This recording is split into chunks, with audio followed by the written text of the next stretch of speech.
जो गया था ना, हाँ। इसको छोड़ दिया करो। जैसा कि हम लोग जानते हैं हर साल 25 तारीख को यानी 25 दिसंबर को क्रिसमस डे के नाम से जाना जाता है और तभी यहाँ और अदर देश और जितने भी हमारे पूरे देखा जाए तो हमारे इंडिया के अंदर बहुत ज्यादा और अदर कंट्रीज के अंदर भी इसको बहुत अच्छी तरह से सेलिब्रेट किया जाता है। ठीक है, ऐसा कुछ नहीं है कि इसमें कि जैसे हमारे सारे त्योहार मनाए जाते हैं उसी तरीके से ये भी त्योहार मनाया जाता है। इस दिन क्या हुआ था, मैरी, जानते हो ना मैरी कौन थी? कौन थी मैरी? यहाँ लिखा है मैरी क्रिसमस, क्यों लिखा है? हैप्पी क्रिसमस क्यों नहीं लिखा? क्योंकि मैरी और हैप्पी दोनों का ही मतलब क्या होता है, एक ही होता है, खुशी। इसलिए यहाँ पर हैप्पी क्या लिखा है, मैरी। और मैरी कौन थी? यीशु, यानी जिनका बर्थडे 25 दिसंबर का आता है, उनकी मम्मी यानी उनकी मदर। ठीक है, यानी उनको किसने जन्म दिया था? यीशु जी को। ईसा मसीह का जन्म जो हुआ था किसके द्वारा हुआ था? मैरी के द्वारा। उनके फादर का नाम क्या था? ROM Joseph. क्या नाम था? ठीक है, यानी उनके पिताजी का नाम क्या हुआ? जोसेफ। और उनकी माताश्री का नाम क्या हुआ? तो उनके द्वारा उनका जन्म हुआ। इस दिन को सभी लोग सेलिब्रेट करते हैं, ठीक है ना? और इस दिन ये भी माना जाता है कि इस दिन जो है बुराई को छोड़ के अच्छा दिन माना जाता है, यानी बुरी चीजों को छोड़ के अच्छी चीजें की जाती हैं। और इस दिन गिफ्ट्स को भी सेलिब्रेट दिया जाता है एक दूसरे को, रिलेटिव्स में, फ्रेंड्स में, और सेलिब्रेट किया जाता है, केक कटिंग होती है। तो इसलिए इस दिन को बड़े दिन के नाम से भी जाना जाता है। ठीक है, अभी छोटी सी स्टोरी बताती हूँ। एक दिन क्या हुआ था, जो मैरी थी वो सो रही थी, ठीक है, अपने सो रही थी। अचानक से जो गॉड होते हैं उन्होंने अपना एक देवदूत भेजा वहां से, और उन्होंने कहा कि तुम जो मैरी है उनको जाके बताओ कि तुम्हारे जो गर्भ से बेबी जन्म लेगा वो एक भगवान का रूप होगा। यानी कौन थे वो भगवान का रूप?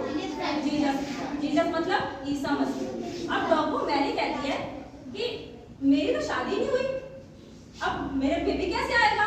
मगर उन्होंने कहा जब भी तुम्हारे कभी भी आएगा तो तुम्हारे जो जन्म लेगा वो कौन लेंगे? यीशु ही लेंगे, यानी ईसा मसीह ही लेंगे। तो जो इनके जोसेफ और इनके फादर वो आपस में फ्रेंड्स थे। तो ये बात जो थी, जब मैरी ने जोसेफ को बताई कि मेरे सपनों में रात में ऐसे से देवदूत आए थे और उन्होंने कहा था कि जो भी हमारे घर से जन्म लेगा वो भगवान का ही रूप होगा। तो उन्होंने क्या करा, फिर कुछ समय बाद शादी करी, और कुछ समय बाद उन्होंने किसको जन्म दिया? यीशु को। किसको जन्म दिया? यीशु को। इस तरह से उनका क्या हुआ? जन्म हुआ। फिर एक दिन अचानक क्या हुआ कि वो लोग सो रहे थे, यीशु भी सो रहे थे, उनके मम्मी पापा सभी जगह सो रहे थे। तो एक जगह एक चारावाहा आया, वो ना उनकी कुटिया के पास जहाँ उनका घर था वहां घूम रहा था। ऊपर से देवदूत आया और उन्होंने देवदूत ने उनसे कहा, चारावाहा, इस कुटिया के अंदर जो बालक है वो आने वाले समय में जीसस यानी ईसा मसीह यानी एक प्रभु का सबसे बड़ा रूप यानी सच्चाई का, अच्छाई का रूप माना जाएगा। तो सभी लोग, उसने चारावाहा ने सभी गांव में जाकर ये चीज बता दी जाकर कि ऐसे ऐसे जो भी बच्चा वहां पे जन्म लिया है वो हमारा क्या बनेगा, आगे आने वाला गॉड रहेगा, ये जीसस क्राइस्ट बनेंगे।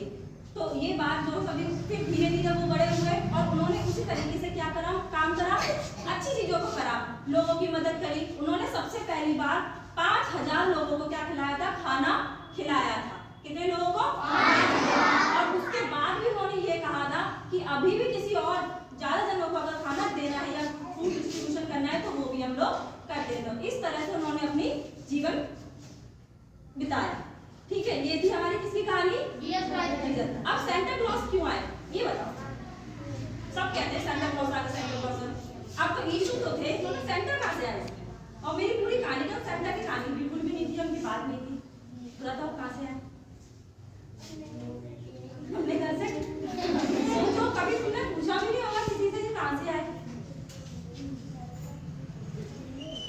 चलो सेंटा की बता देते हैं। सेंटा आए कहां से?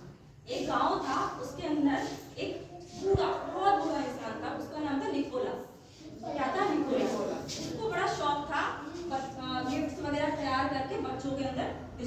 का, बहुत शौक था। तो वो हर टाइम हर रोज पर जाता था, तैयार करता था, डिस्ट्रीब्यूट करता था, जाता था तैयार करता रोज। तो धीरे धीरे यू करता था। एक दिन क्या हुआ, बहुत सारी क्या हुई, बर्फ पड़ने लग गई बहुत ज्यादा। ठीक है, अब उसने कहा अब मैं कैसे जाऊंगा, आज तो क्या पड़ रही है, बर्फ पड़ रही है और बच्चे भी नहीं आ पाएंगे, मैं गिफ्ट कैसे दूंगा। वो क्या करा उसने, चुपचाप से सबके घरों में जाके उनके मौजे यानी सॉक्स के अंदर क्या रख के आ गए, सारे गिफ्ट्स रख के आ गया। फिर भी थोड़े से बच्चे रह गए थे कि कह रहे अब इतनी ज्यादा बर्फ पड़ रही है, अब मैं कैसे जाऊंगा। तो उसके पास कितने हिरन थे, कितने 12 कितने थे, 12 थे, जिसपे उनकी घोड़ा गाड़ी थी। तो कहते हैं कि ना अच्छा चलो ऐसा करता हूँ, इसी पे बैठकर सभी को बाकी बच्चों को दिया आता हूँ। तो एक दिन बहुत ज्यादा क्या पड़ रही थी, बर्फ पड़ रही थी बहुत ज्यादा। तो उन्होंने अपनी गाड़ी पे बैठे निकोलस जो थे और उन्होंने क्या करा, डिस्ट्रीब्यूशन चालू कर दिया। जा अब उनको भी क्या लगी थी, एक टाइम पे बहुत ज्यादा ठंड लगी, उनकी गाड़ी आगे नहीं बढ़ पा रही। अब वो कह रहे अब मैं क्या करूं, अब वो भी बूढ़े इंसान, वो क्या करे, तो वो अपनी गाड़ी वहीं पर उन्होंने रोकी। परी आई ऊपर से, उसने देखा कि ये बूढ़ा इंसान है, बर्फ में बैठा है और इसके पास इतने सारे गिफ्ट भी है